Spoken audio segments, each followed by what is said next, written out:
So this is our conversion we did. You can go to your local O'Reilly's or most parts stores and get a 7-ton reversible 3-job puller.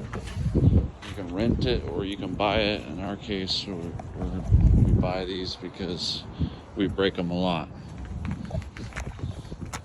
The end of it takes a 19 or a 3/4. I took one of the legs off, as you can see, so I just have 2.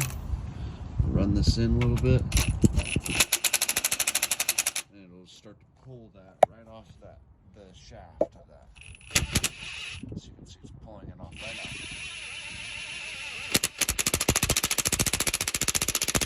There you go. There you are, folks. Your yoke is off. That has been pressed on.